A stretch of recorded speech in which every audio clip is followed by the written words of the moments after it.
Ho, ho, ho! It's the Naked Scientists with their festive special.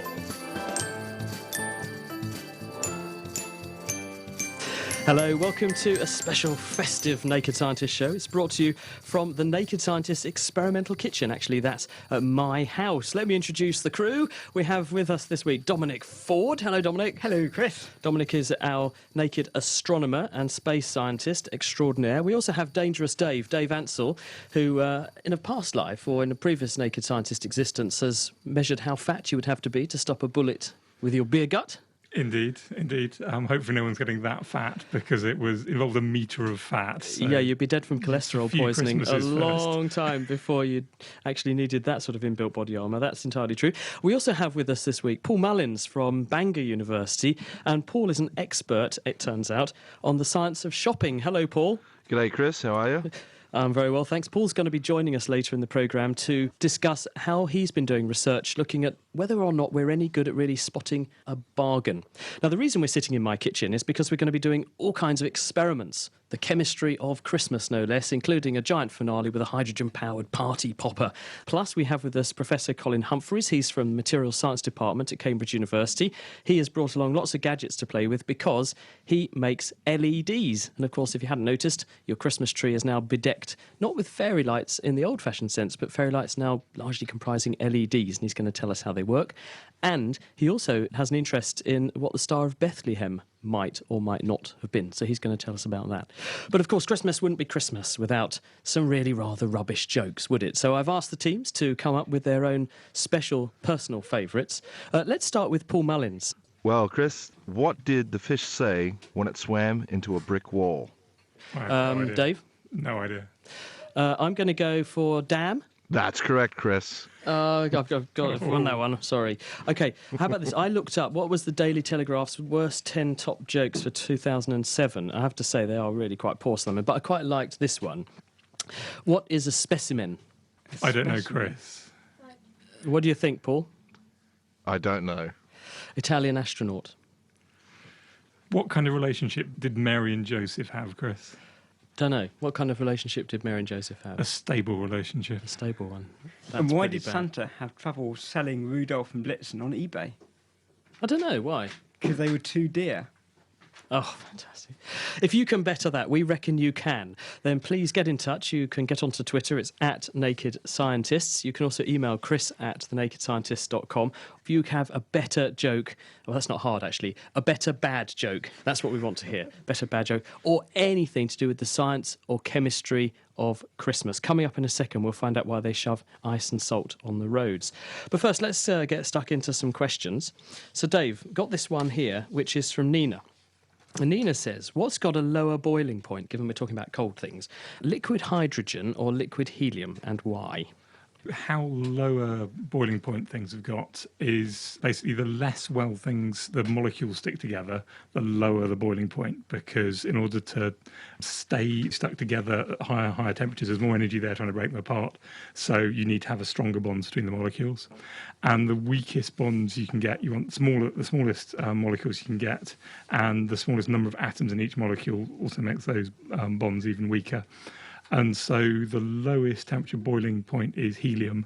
And actually, there's two different types of helium, helium-3 and helium-4, which are slightly different masses, slightly different number of neutrons. And the lowest boiling point of any material at all is helium-3, which is, I think, 3 or 4 Kelvin above absolute zero, so about minus 274 degrees centigrade. It seems the wrong way around, doesn't it? You expect hydrogen to be the really cold one, but helium pips it to the post. Hydrogen is pretty cold, but not as cold as helium. Well, sticking with the science of the very cold, Dominic?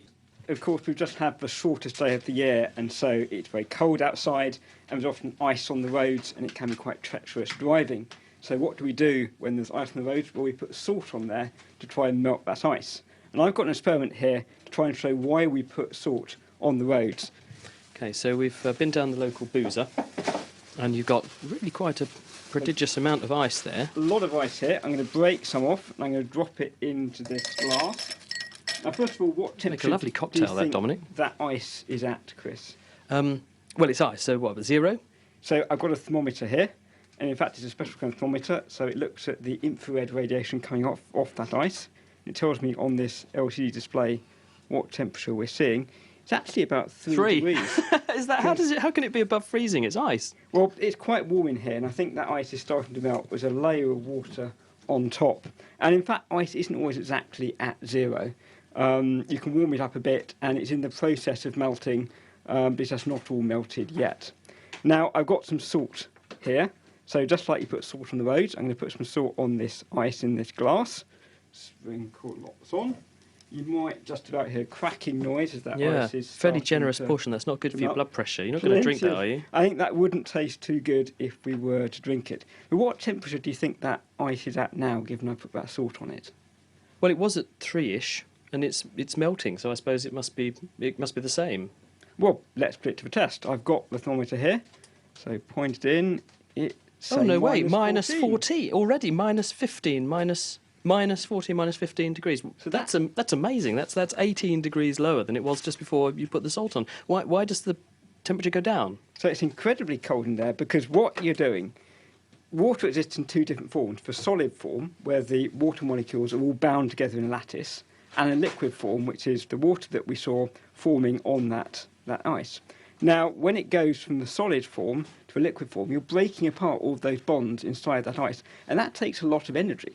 And that energy has to come from somewhere, and the only place it can come from is the surroundings. So it turns its thermal heat energy into the energy needed to break apart those bonds in that ice. Seems really paradoxical that the way we actually melt ice on the road then is by making the temperature lower.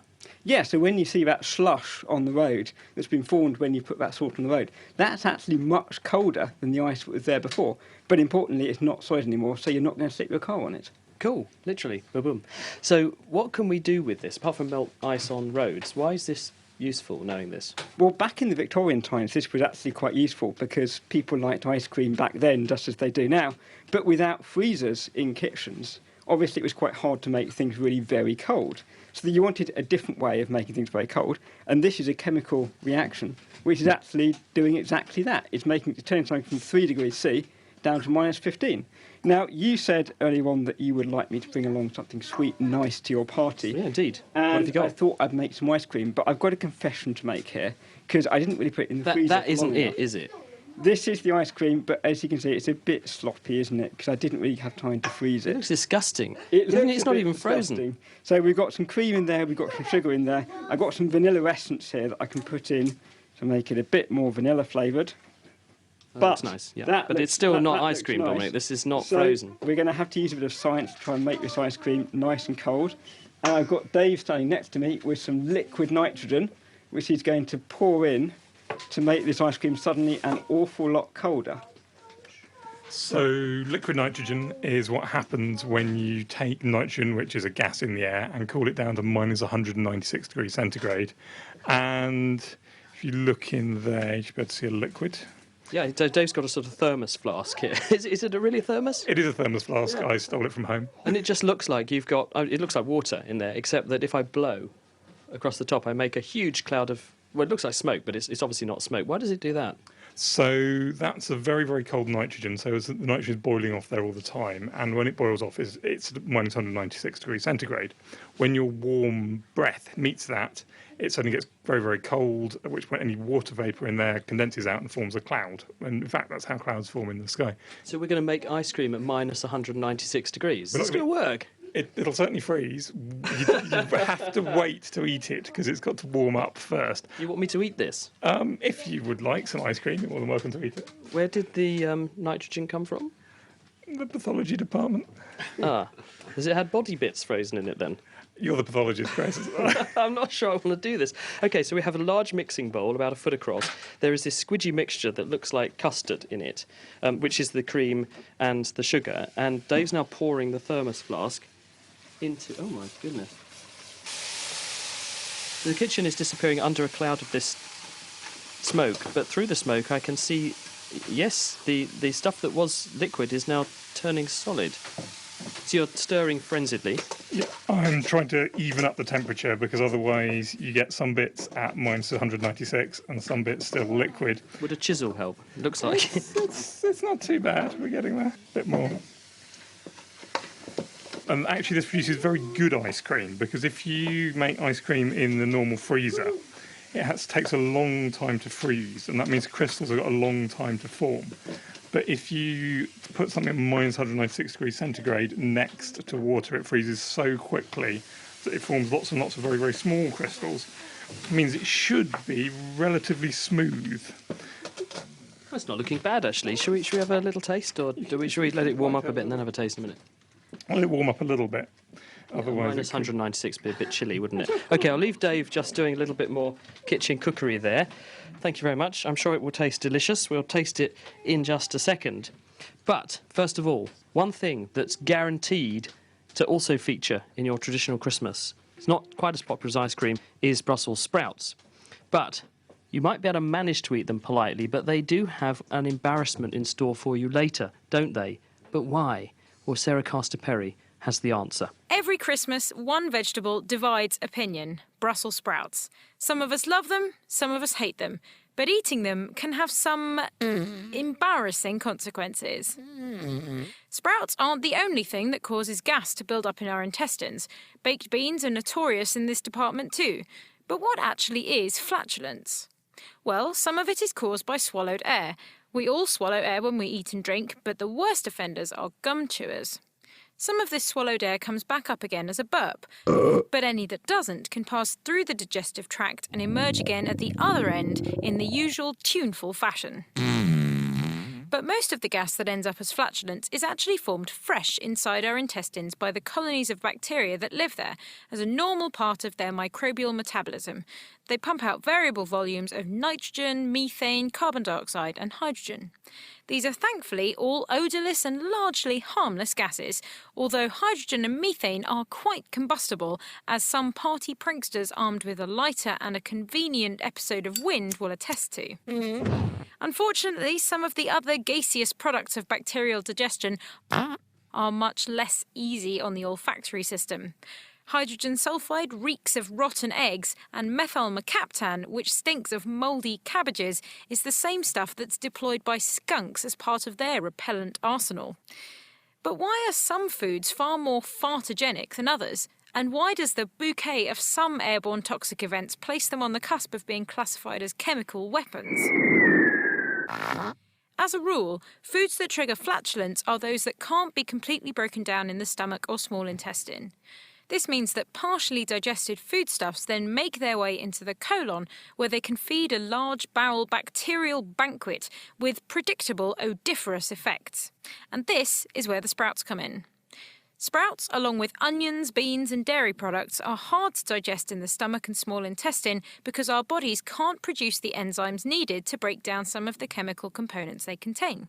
The main culprit in sprouts is a complex sugar called raffinose, which is also found in cabbage, broccoli, cauliflower, kale, and in fact all members of the Brassica family of vegetables. Raffinose is broken down by an enzyme called alpha-galactosidase, but as we don't make this enzyme in our guts, the raffinose, together with other complex sugars like the inulin, which is present in beans, arrive in the large intestine. Some of the bowel bacteria are armed with the necessary chemical knives and forks to break these sugars down, but in the process they churn out hydrogen, methane and carbon dioxide. So that's why sprouts make you produce gas. But why the particularly pungent smell that you often get as an unwelcome addition to the Christmas table? This doesn't smell quite the way I expected. Well, one thing that all brassicas also have in common is that they're full of sulfur-containing defensive chemicals. They're there to deter animals from feeding on their leaves and are also what cause the strong and sometimes bitter flavours of these vegetables that put some people off eating them altogether. And it's these sulfur-containing chemicals that the bacteria turn into hydrogen sulfide and methyl mercaptan.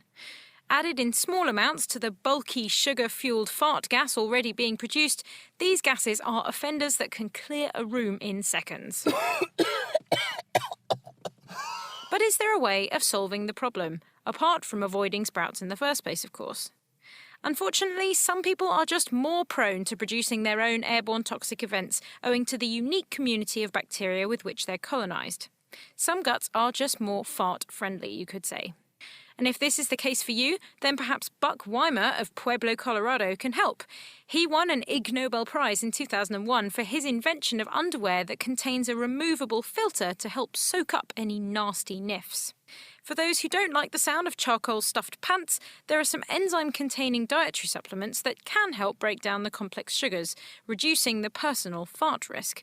But fart experts agree there is no surefire way to prevent those Brussels sprouts sounding a bum note on Boxing Day. Merry Christmas. And to you, Sarah, you can head off to the toilet now. That's Sarah Castor-Perry with the science of Brussels sprouts. In a second, we'll hear from John in Warrington, who has a question, I suppose, allied to that subject. You're listening to The Naked Scientist's Christmas special with Dominic Ford and Dave Ansell. Coming up in a second, we'll hear from Paul Mullins about why your brain isn't necessarily well tuned to spot those bargains when you're being offered them in the supermarket. Also, Colin Humphreys is with us from the University of Cambridge. He's an expert on LED technology and also what the Star of Bethlehem might or might not have been. That's all coming up. But if you have a question for us, then please email your questions to chris@thenakedscientist.com. You can also tweet @nakedscientists. We're also after your terrible Christmas jokes. We've heard from Mikey213 on Twitter, who says, what do you get if you eat Christmas decorations? Any offers, Dominic or Dave? I can tell you the answer is tinselitis. Oh, that's pretty bad. And Carrie Marvelli says, why was Santa's little helper feeling depressed? Because he had low elf esteem. I'm sure you can do better, or you can come up with a Christmas question for us. This one's from Stephen Hayes. I reckon this is probably one for you, Dominic, because with it being Christmas and Father Christmas coming from up north, what Stephen Hayes asks is north really north? In other words, he says, I was wondering why magnetic north is not called south, as a positive will repel another positive. When a needle's magnetised, it's repelled from the south and attracted to the north. Is the world really upside down? Is Australia actually the land down under? Well, kind of, yes, actually. It is rather confusing because when you've got a magnet in your compass, then the part of that arrow that points toward north, that is a North Pole magnet.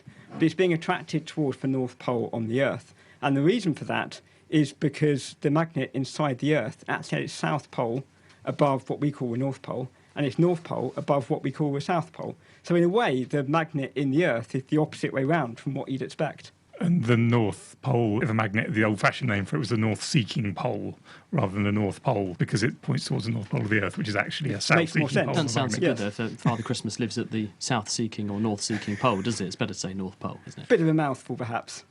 Now, I don't know about you, but in the run-up to Christmas, well, it's a time of year when you find yourself desperately wandering around in the shops trying to work out what presents you should buy for relatives that you, quite frankly, haven't seen since last Christmas.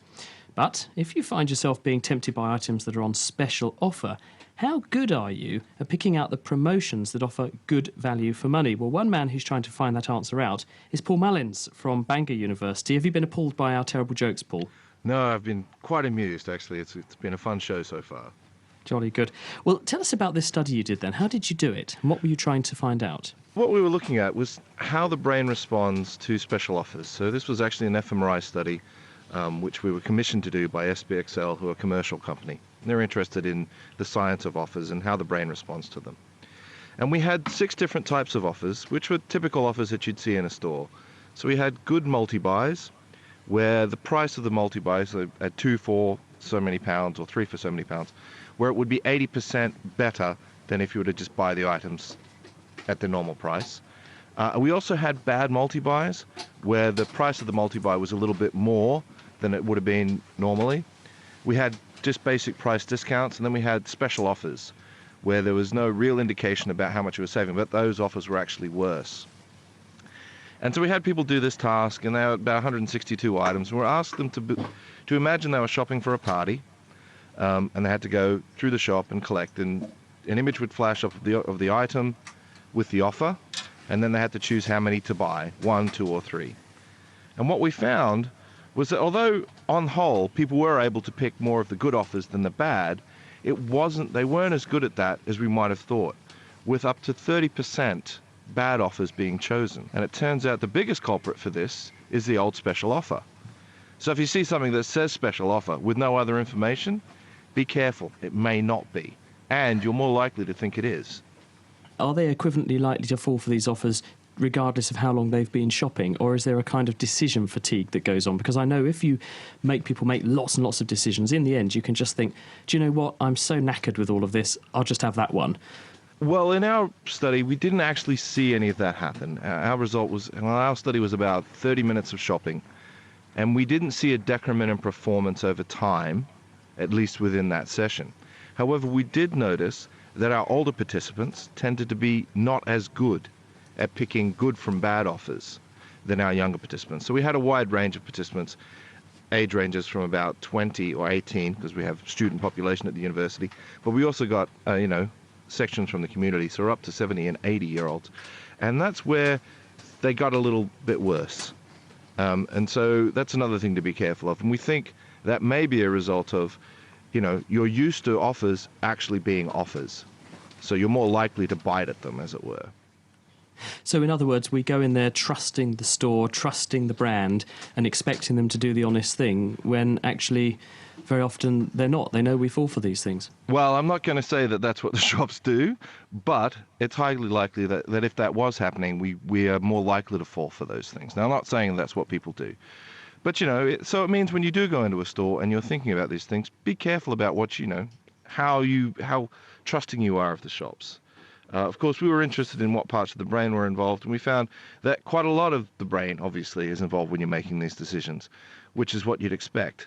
But we also found that the more complex the offer was, the less your brain was involved, so the more likely you were to just guess that that was a good offer. So is there a way that you could turn the formula around and say, right, now you know what constitutes an offer that people fall for, you could work out ways to actually exploit how people's brains respond to these offers to make people more likely to buy them? You could also do, the other things that we're looking at is, what does this tell us about the way people look at offers when they see them? How do they process them? Because that may be more useful from the sides of brand movement, new products, and so forth. And that's sort of what we're looking at now. And we're doing a more in-depth analysis now to look at the different types of offers and how they may be, changing the way the brain is reacting. Paul Mullins. Coming up in a bit, we'll be making a hydrogen-powered party popper. We're putting that right at the end of the show, just in case the consequences are slightly more negative and explosive than we had anticipated. We're also asking you for awful Christmas jokes. We've also heard from Joe Wright, who says, what does Miley Cyrus have for Christmas dinner? Twerky. How about that? Right, let's find out how our ice cream got on. So, Dave, you actually made this ice cream, so... I'll let you eat it. I'll have a little taste of this. It's very good texture, Dave. So this was ice cream that Dave made by pouring liquid nitrogen at minus 196 degrees C into a cream sugar mix. Here we go. Actually, that's really very good. What's on, Dominic? It's nice and solid looking at it. Well, it's sort of got melted very good now. consistency. What you were saying about getting the crystals the right sort of shape and size, it seems to have applied there. That's lovely. Normally when you make ice cream yourself, it goes all gritty. Right, well, I understand that we have John in Warrington with us who's got a food-related Christmas question. Hello, John. Hello there. I had a colostomy for 4 months, and I didn't really know this, but peas are one of the last things to digest. Why is that?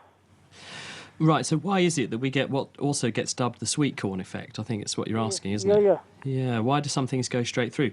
It's interesting because if you look at little kiddies, they have something called peas and carrots diarrhea, actually, and it's not unusual for young toddlers to have whole vegetables coming out in what comes out in their nappies. Yeah. And you think there's something terribly wrong, but actually it just effectively reflects the fact that the digestive system isn't very well developed in youngsters, and it gets better as we get older. But there are some things that still frustrate our digestive systems, and we don't break them down very well. And things like sweet corn and things like peas have a very hard, what we call pericarp. This is the structure around the outside of the fruit. So when it goes through, it's very resistant because it's got a lot of a chemical called cellulose in it. It's very resistant to digestion because we don't have digestive juices that can break down cellulose. And we rely on our bowel bacteria to do that for us. But even they have their limits. And as a result, if you don't chew up the sweet corn to break through that pericarp, then the digestive juices can't get inside it in order to attack what's on the inside. So it's just that cellulose suit of armour around the outside which stops it being broken down, and nature takes its course, and out the back end it comes. The other question is, because I had to have so much taken away, does it actually grow back? Does what grow back? Your intestine or whatever. What because they I've do... had people say to me, why is it you can't eat certain foods, such as digestive biscuits? Yes, no, I understand what you mean. If you have a large amount of the intestine removed, John, what can happen is that the absorptive surface, which takes out, in some cases, nutrients, but if it's the large bowel, then water, isn't there. And so if you eat things that can bind a lot of water, then what actually gets turned normally into feces stays very, very liquid. And as a result, you end up with a lot of water not being absorbed, and there are the obvious consequences. So it's all to do really with what we call soluble fibre. And so some of these foodstuffs that have a lot of indigestible things in them bind a lot of water, and that makes things a lot more liquid. But thank you for joining us on the programme. I was enjoying it. Do you have a Christmas joke for us, John? Yeah, why is it a car can't play football? A car can't play football? Yeah, I'm going to guess, but I'm going to go because it's only got one boot. that's right, you're dead right. Yeah, see, I should be writing these things. They're just so dreadful, aren't they? Thank you very much, John. Now, another way that we can regard Christmas is through a cocktail glass. I can't have Christmas without cocktails. But what's actually going on inside the cocktail shaker? Well, to find out, I got together with University of Western Ontario chemist and cocktail connoisseur. He calls himself a molecular mixologist, Darcy O'Neill. Well, early on, I studied chemistry, and then I ended up working at a refinery for 6 years. And then I decided to move on to a different city and didn't find anything that was really working for me career-wise. So I decided to do some bartending. And then I ended up back at the University of Western Ontario. Then I decided to take the science and apply it to the drinks that I was making. How did that go down with the customers? Went down really well. I was surprised at how well people, usually you'd think people just come out for a drink. But once they started understanding how the drinks were made and then bringing in some science to it, they really, really took to it. Was it relatively easy to start to dig into the chemistry of cocktails? Did you actually find that it was pretty easy to, from a chemist's point of view, understand what was going on? Or is there still just a black art to cocktail making, and that shaken, not stirred, is very much on the lips of the consumer, but there isn't much science behind it? Early on, I was probably one of the first dozen people to actually look at science and cocktails. So there was a lot of, low-hanging fruit to work with. So even just talking about ice, why things cool down, how they cool down, talking about how certain things mix. I mean, that was pretty simple early on. Now it's actually getting more difficult because you're always trying to find new material or new and interesting facts that people want to hear. But the interesting thing is that we're now in a position where someone like you, who has a lot of chemistry knowledge behind you, can take your knowledge and explain what we're already doing. But could we turn the equation round and start saying, right, based on what we know about chemistry, we could start doing something very unusual to make a whole new type of drink or cocktail or combination or gustatory experience? That's actually starting to happen. It's following after molecular gastronomy, which is the science in food. And what they've called it now is molecular mixology. And it's taking science and doing something with a cocktail to create something completely unique. And one of the most interesting ones, or early ones that really got a lot of media attention, was caviar. It's not really fish eggs, but they look like fish eggs. So what it was it takes sodium alginate and calcium chloride, add a flavor, and mix it with the alginate, and then drop it into the calcium chloride and form these little spheres. One of the things you could do with these little spheres is put them in a glass of champagne, and they'd move up and down like a lava lamp. One of my favourite characters historically is James Bond, for all kinds of reasons. But is there any science behind his shaken, not stirred claims? Yeah, actually, last year at Tales of a Cocktail in New Orleans, which is a kind of a conference for high-end bartenders and industry people, they looked at, the science of shaking, because you've always heard shaken or stirred, or, which one is better and which one produces a different drink. So they actually did a test. They took a cocktail shaker and put in a thermocouple, put different amounts of ice. They weighed the ice, and then they'd shake them and see what would happen. And what they figured out is that for shaking a drink, if you shake it 20 times for approximately 20 seconds, that's as cold as it's going to get, which is about -7 Celsius. And then they found with stirring, it takes a lot longer to bring the drink down to that temperature. So probably twice as much time, 40 seconds, to get it to that plateau, because it actually doesn't really go any colder than -7. There was a company that were claiming that their ice was the best ice for cocktail making, wasn't there? Yeah. So that basically blows them out of the water. Well, it does. I mean, there's still good ice and bad ice. Obviously ice picks up a lot of flavors, so using clean, fresh ice is always the best idea. There's no such thing as the perfect ice for a cocktail. Any ice will do. What about if you used dry ice? I don't mean that in a funny way, but that would presumably lower the temperature much further. Definitely. But what happens is that it also carbonates the drink. You'll taste the acidity in it. So for a lot of people who do Halloween type drinks, they'd like to put the dry ice in it and make it froth and stuff. But if you've ever tasted it afterwards, it tastes much different. You've tried that, have you? Yeah. Oh, yeah. Working in a lab, I mean, there's always something I can try. So bring home dry ice and give it a shot.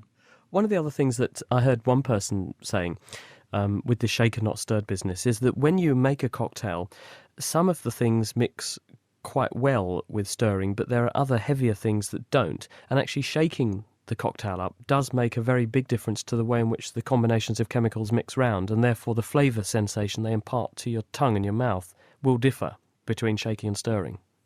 Well, the funny thing is, one of the studies was done at the university I work at, and it was about bruising gin. What they found was that it really doesn't change much, but the oxidation potential goes up or something like that. And it was a very slight difference, but never let facts get in the way of a good story, because that's what part of drinking is. You know, you go to a bar and you want to talk about things. If you're a little bit too matter of fact, it becomes no fun to talk about it.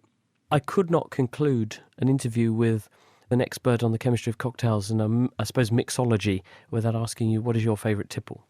I'd have to say the Manhattan. If you go to a bar, usually you'll get it right. It's not a drink that you can mess up too much. Usually it's about 2 ounces of whiskey. Now, not Scotch whiskey, but American whiskey or Canadian whiskey is the general preference. Half an ounce or to an ounce of sweet vermouth and a dash of bitters. Angostura bitters works amazingly well. And just basically stirred as opposed to shaken. And then garnish with a maraschino cherry. And served? In a cocktail glass, or similar to a martini glass. I actually have a Manhattan glass, which is a little bit shorter. So you've got to have the right kit. It's very important that a chemist has got the right glassware, isn't it? Absolutely. Glassware is something I've got a little bit too much of. It's kind of a collection. This glass has to have everything right, or this drink has to have the right glass. Darcy O'Neill, absolutely. I mean, you can't serve anything that's not in the right glass, can you? You're listening to The Naked Scientist with Chris Smith, with Dominic Ford and with Dave Ansell. We're talking about the chemistry and science of Christmas in general. We've made ice cream with liquid nitrogen here in my kitchen so far. Still to come, the hydrogen-powered party popper. We've also got Colin Humphreys waiting in the wings, the man who works on LEDs. He's going to tell us how they work. He's got a whole heap of great gadgets in front of him to introduce us to, and he's also going to talk about the star that the wise men might have followed. What was it 2,000 years ago? Nicky Clarkson got in touch and said, what do you call Father Christmas if he's eaten too many sprouts? Farter Christmas. Now, Chris, we've had another cracker joke come in on the text messages. This is from John, who says, what do you give somebody for Christmas who has everything? Paul, I guess what with your research, what do you think? Nothing? Yeah, I wouldn't have a clue. Well, the answer is antibiotics. I like that. That's actually pretty good, isn't it, for someone who has everything? Not bad for a cracker joke. Pretty damn good. Now, Dave, while we've been talking, I've noticed you've actually been craftily helping yourself to my brandy. You're not drinking it, though. What are you up to? Well, the first thing, I was wondering if anyone has a £10 note I could borrow. Well, look, my kids are here. Amelia, where's that money you got for your birthday? Here. Oh, that's very, very kind of you, Amelia. I hope you're not going to be worried about what I'm going to do next. So what I'm first going to do is take this and soak it. That's all right. It's just in a bowl, Dave. It's okay. There's nothing to worry about now at the moment. It's Amelia's tenner. Oh, what are you putting on there? So this is basically brandy, which is, of course, a mixture of alcohol and water. He's just soaking the £10 note. It's totally soaked. So we do now have a rather damp £10 note. Right. And I will just take the bowl away. And I have a lighter. So what I'm going to do now is light the lighter. Oh my, that's that's a huge flame. Yep, and now it's gone out. And I suppose, obviously, what we're expecting is that the note is just going to burn up, and actually it hasn't. No, that's right. Essentially, there's a little hole in the corner there. You're just trying to keep. You've got your thumb on there, so Amelia doesn't see it. But it's pretty much intact, isn't it? It's been on fire, and it's pretty much intact. In order to get paper to burn, you've got to get it up to really quite a high temperature, a couple of 100 degrees centigrade. And if it's soaked in a mixture of water and alcohol, before it does that, the water and alcohol will evaporate. And so as long as it stays damp, the paper can't burn. And so the paper's absolutely fine, and it doesn't burst into flames. And so as long as you put it out before it dries out, you're absolutely fine. I didn't quite get there with this. You keep your thumb on that corner.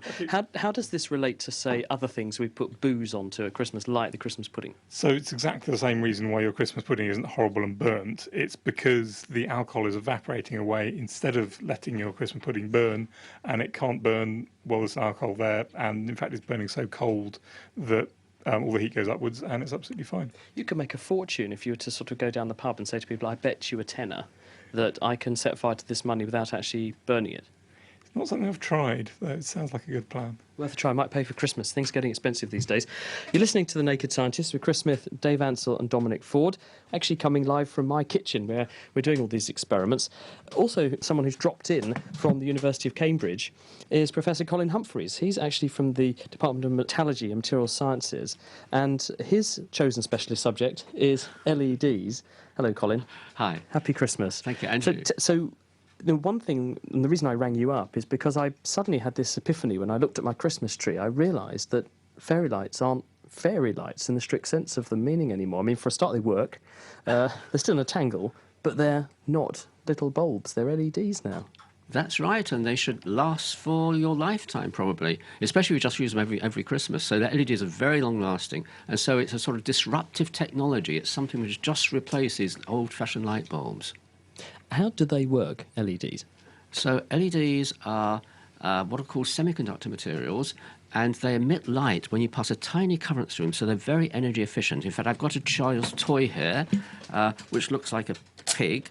It's a little pig, yeah. Little pig, and if I just with one finger press this lever, and the light is shining brilliantly through its two eyes. And if I think they're its nostrils, actually, aren't they? Because it's sort of nose right, on the it is, front. because the eyes are... Yeah, so it's Yeah. through its nostrils. And I've now stored enough energy. If I stop doing this and just turn the switch on, light still comes out. That's true, actually, because obviously with old-fashioned torches, that had an incandescent bulb in it, didn't it? And they never used to last very long, and they weren't very bright. But you just whizzed those handles, little generator, I presume, on the right, side yes. there, and it's extremely bright for a long time.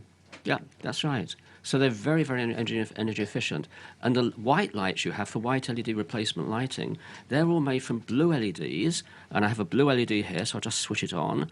And if you cover it, it's a brilliant blue light. That's bright. And if you cover that with this yellow dome, which contains what's called a phosphor. So when you pass blue light through it, it excites yellow light, and the blue shines through the yellow, and you get white light out. Is that how they make white LEDs then? And that's how you make white LEDs. So you can't make a white LED where just the origin of the light is white. You have to go through a sort of trick like that. You go through a trick like this. You can actually make it by mixing red, green, blue LEDs, but the green aren't very efficient, so it's an expensive way to do it. But most of the cool white LEDs, bicycle lights, front bicycle lights, are just this blue light with the yellow on the top. And sometimes you'll see a bicycle coming towards you, it looks blue, and as it goes past you, it looks yellow. And that's a combination of blue and yellow, and the coating hasn't been very uniform. How do LEDs actually work? Well, if we were to zoom in with a very powerful microscope and look at the structure of an LED, what is it? Right, so they've got quite a complicated structure, and in the middle of the LED there's a very thin layer called a quantum well, which is just about 10 atoms thick. It's composed of indium, gallium and nitrogen, and indium gallium nitride, and that very thin layer emits this brilliant light, so it's tremendously efficient, and that will emit light of any different colour. If you vary the indium content, you can get green light or red light or blue light. To get white light, we need to start with blue light, and then we put this phosphor on to get the white light coming out. And why is it so much more efficient than the traditional fairy light you'd have on your Christmas tree? Well, the traditional fairy light, it mainly gives out heat. So it's a small version of this old-fashioned incandescent light bulb I'm holding up. And this only gives out 5% of the light. So you put in electrical current through this light bulb, 95% comes out as heat, 5% comes out as light. So it's really inefficient, only 5% efficient. I've got an email here from Shahid who says, are LED lights harmful for health? They're actually very good for health. So people who suffer from SAD, seasonal affective disorder, affects 3 million people in the UK. The best treatment at the moment is for them to sit in this artificial light box with LED lighting. And there's no ultraviolet component in this light because it's just blue light covered with yellow or maybe yellow or red phosphor. So actually they're very good for health. And they're good for paintings as well. The Queen in her picture gallery has LED lighting on top of the pictures, but it doesn't damage the pictures. Can you make any colour LEDs? Are we going to see even brighter, more funky Christmas trees in future? You can make any colour LEDs you want, that is right. The most efficient are the blue and the red, and in between it's not so efficient, but they're still pretty bright. What about ultraviolet, though? Because I'm thinking there are lots of uses for ultraviolet light. Can we make LEDs that make ultraviolet? Well, that's a really good question. Yes, we can, but at the moment they're not very efficient. So if you have deep ultraviolet light, it kills all bacteria and viruses, so you can use it for water purification. But at the moment, they're not so efficient. If you put up the efficiency, this may happen in the future. I was just thinking that would be really neat for countries where you had, say, solar panels, lots of sunshine, but you want to make ultraviolet because you could filter water past UV LEDs and it would blast out the bugs. Absolutely, that's right. It kills everything, yes. If you've got a question about anything to do with LEDs, your fairy lights, or Christmas in general, then do get in touch with us. It's Chris Smith, Dominic Ford and Dave Ansell. Here in the Christmas kitchen, also Professor Colin Humphreys, who you heard there from Cambridge University, and joining us from Bangor, Paul Mullins, who's been looking at why we do or don't fall for bargains. So if you have any questions on those things, you can get in touch now. It's chris@thenakedscientist.com. You can also tweet @nakedscientist. Dominic, got an email here from Hisham. He says, what would happen to TV transmissions at light speed? So if you were trying to watch the telly and you're on Father Christmas's sleigh, because he has to travel at light speed or he wouldn't be able to get round everybody just on one night, would he? What would the TV pictures look like? Because the signals are arriving at light speed, aren't they? Well, the first problem you'd have would be that the frequencies would all be wrong, because TV transmitters produce radio waves at very particular frequencies that your TV tunes to. And if you're moving at a speed relative to that transmitter, then you get an effect called a red shift or a blue shift, where those frequencies are either compressed together as you're travelling towards the radio waves coming towards you, or if you're moving away from a transmitter, then you see those waves being stretched out. So you find the frequencies were all wrong when you were trying to tune your TV set. The other thing, of course, if you're moving really quickly, you've got that picture being encoded on that radio signal being produced by a transmitter. And so if you were travelling really very fast away from those waves, then you'd see people moving more slowly or more quickly. And in fact, your TV probably couldn't decode the signal at all to work out how to turn it into a picture. So Father Christmas would have to have a video or a DVD player on the sleigh? DVD player on the sleigh, I think, would be my solution. Okie dokie. Dave? So another Christmassy thing which everyone loves are candles. So I thought I've got a nice candle here and I would light it. And the first question I'd like to ask is, what shape is a candle flame? It's a pointy shape, so it's broader at the bottom, pointy at the top, brighter at the top too. Looks like it's going out as well, which is not very encouraging. Give it a chance to catch up. Okay, so that's what it looks like from the outside. But if we look inside the flame, it's quite interesting. How are you going to do that? So what I've got here is a sieve. And if you put a sieve over a flame, it takes the heat out of it and stops it burning. So if I put the sieve down over the top of the flame, you see something rather beautiful. Ah, right. So I'm literally looking down on the flame from above. I'm looking right down inside the candle flame now. The flame stops at the grill. It doesn't go through the grill of the sieve. I can see the flame is hollow, so that I can see a flame around the outside with a hole in the middle, effectively. So the yellow bit is only around the outside. And interestingly, as the flame stops, it starts making smoke. Okay, so the flame is hollow, that's right, because the way a candle works is you get molten wax, which is drawn up the wick, that evaporates, and that's basically just fuel. And for that to burn, it's got to meet oxygen. And so the only place it gets really hot and burns is on the oxygen, is where it meets the oxygen, which is on the outside because the air's outside it. And you're noticing smoke. As I put the gauze down, if it's very, very high up, you get a very black smoke, because that means you're stopping the flame when it's partially burnt, so it's producing soot, and you get a very, very sooty flame. But if you go an awful long way down, it goes white, and this white smoke is the wax, which hasn't even started burning yet, cooling down again and basically producing little particles of wax, which looks like smoke. It just struck me that what we're seeing here with the flame stopping where it meets the grill, that's effectively how a Davy safety mining lamp works, isn't it? Yep, that's right. The way, so Humphrey Davy, back near the beginning of the 19th century, solved a huge problem in mines whereby you'd get build-up of explosive gases, but you wanted to be able to see, so you wanted a flame. And so what he did was covered the flame with a gauze, and that meant that any explosive gases, the fire couldn't get through the gauze, it would be safe, and also the flame changed colour and things depending on what explosive gases are in there. So you got a warning and you could get out before everything went bang. Now, Dave, I know you've got a fruit fetish, but I presume you haven't filled my kitchen with these deliciously smelling and very juicy oranges, other than there must be some science in this. So this is a really, really nice trick you can do at the Christmas dinner table if you're careful about flammable things around your candle. So make sure there's nothing flammable around your candle, and then peel an orange, but try and peel it in such a way as you don't bend the skin hardly at all. So you want to be very, very careful, probably cut it with a knife, and then very, very carefully remove it so the skin is basically like it was on the orange. I don't know if you ever noticed that when you squeeze an orange skin, you get a kind of spray coming out of it sometimes. Yeah, I always thought that was a bit of orange juice working its way through the peel. It's not actually orange juice, and I can show you how we can tell that by so squeezing it next to the candle. Here we go. Ooh! Gosh, it's like a flamethrower. So we're getting a sort of little burst of flame when that spray meets the candle. That's amazing. So literally, I can see the spray coming out,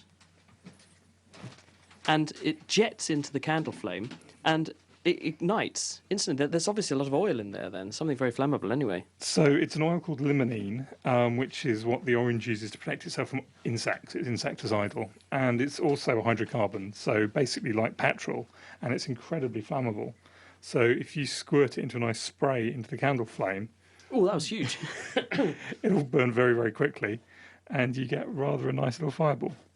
There you go. You thought the orange peel was absolutely useless. Thank you very much, Dave.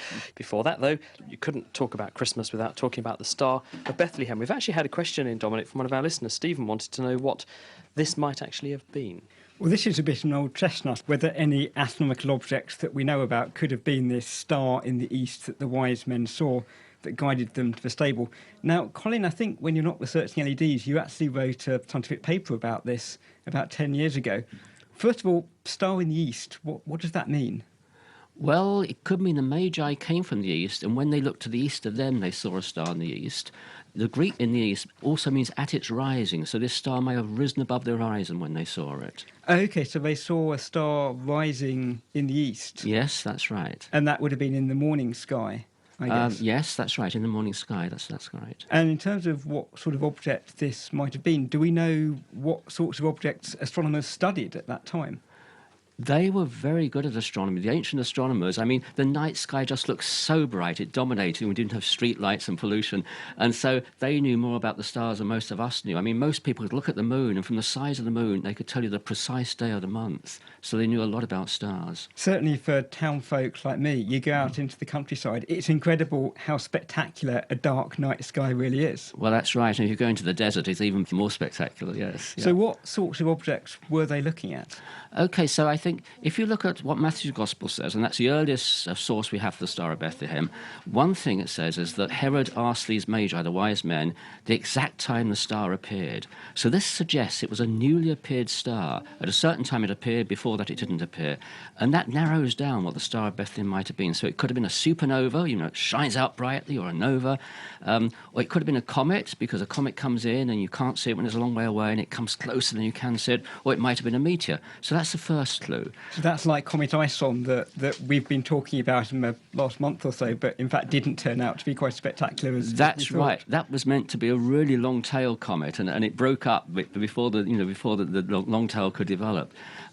So the second clue is that Matthew's Gospel says that this star appeared to move in the sky. So they saw it in the east to start with, and then when they got to Jerusalem, it says the star went before them as they went to Bethlehem.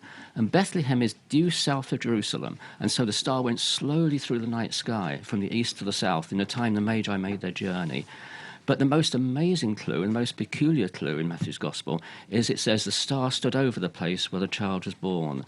And there's only one star that can do that, and that's a long-tailed comet.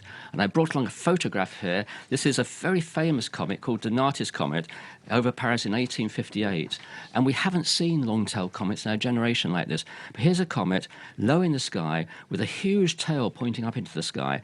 And that tail appears to point the star actually over a building here in Paris. The comet is the only star which can point to an actual building or an actual place. So that's pointing almost halfway across the sky. Yes. It's really forming this arrow shape that seems to be pointing towards a particular building. That's right, on the that's horizon. right. Yes, that's right. There's another picture, a comet in 1577, a woodcut in Prague. You can see this huge tail of this comet pointing towards this particular place. I guess a supernova, it just wouldn't do that. It wouldn't move. It wouldn't move. That's a move. star exploding in the very distant universe. It's in a particular constellation, and that would never be seen to move across the sky. No, and also it can't point out a place on Earth either. It's far too high up, and it doesn't have a tail. Do we know what comet this could have been? The Chinese made a record of comets. There's a long-tailed comet in 5 BC. I think that was a star of Bethlehem. I think Jesus was born in 5 BC. So 5 BC it is. Now, Chris, you've got an experiment for us here. Thank you, Dominic. Well, we thought we're getting towards the end of the programme. It's probably safe now to have a go at making our party popper, because you can't have a Christmas party without a party popper, can you? OK, so just to set the scene, we thought we would try to make a fairly big bang. We thought, how can we make a fairly big bang to propel the contents of our party popper? So what we've got is a balloon which we've put the usual things you would find in a party popper in there. And I see you also brought around your hydrogen cylinder, which is good, Dave, because we filled it with hydrogen. So we've got tied to the bin outside, because I'm not doing this in my kitchen. Probably not good for your insurance risk, no. No. So we've got a balloon outside full of hydrogen with the glitter and everything in it, and it's tied onto the bin. So we're going to nip outside, and then we're going to see if we can light it. Now, the reaction we should get, I mean, we should tell people what probably should happen. So what are we expecting? So there's lots of oxygen in the air. Hydrogen reacts very, very quickly and very violently with oxygen. Hydrogen is H, oxygen is O, to produce H2O, which is, of course, water. But that water is going to be very, very hot, so it's going to be expanding very rapidly. So it should wobble the air, which we should hear as some sound. OK, right. Well, let's start heading outside and get ourselves rigged up. Just going to go out into the driveway. Apologies to my neighbours. You're going to be popular. Yeah, possibly. Gosh, it's cold out here, Dave. Whew. Well, here we are. Just get the cable through. So we're now in the driveway, and we've got the balloon is tied to the bin. It's slightly windy out here. I hope we can actually get this to work. So we're going to light it with a candle, if we can get it to light. I'm not sure it's going to do it, Dave. It's too windy. Right. Here we go. 3, 2, 1. Gosh. OK, that's quite some party popper, I have to say. That was pretty loud, actually. Can you do it again, Dave? I think you've run out of hydrogen now. I didn't see it. OK, sorry, neighbours. So it did work. We're almost at the end of the programme, probably time just for a couple more questions. So we'll just quickly have a look at some other questions that we've got here. So, Dominic, one for you. And this is a question which has come in from Gavin Francis, who said, if Father Christmas was on an earthbound asteroid, it was whizzing in towards Earth and it was going to impact the Earth, could he jump off before it actually impacted on the Earth? Could you jump free? I think you'd actually find that relatively easy, because asteroids are rather strange bodies. They're so small, they're so light, they don't have very much gravity to them. And in fact, some of these asteroids are spinning, and there's a centrifugal force because of the rotation of the asteroid, and that centrifugal force is stronger than the gravitational attraction towards the centre of that asteroid. So in fact, you would be spun off without even jumping at all. So even an asteroid that was relatively large, I think with your legs, if you propelled yourself at a metre per second or so, you would just achieve escape velocity and drift off into space. But aren't some of these asteroids already whizzing along at kilometres per second? They're going incredibly fast, aren't they? That's right, but if you jumped off enough time before the asteroid was going to hit, then you would move away far enough that you would just fly past the Earth while the asteroid slammed straight into the middle of it. Thank you very much, Dominic. Well, that's it for 2013. Thank you very much for staying with The Naked Scientists this year. Thank you also to our guests this week, Colin Humphreys and also Paul Mullins, and to Dave and Dominic for joining me. You can find all of our podcasts on our website at nakedscientist.com/podcast. We're looking forward to making some more next year in 2014. In the meantime, have a wonderful Christmas, and we'll see you soon. Goodbye.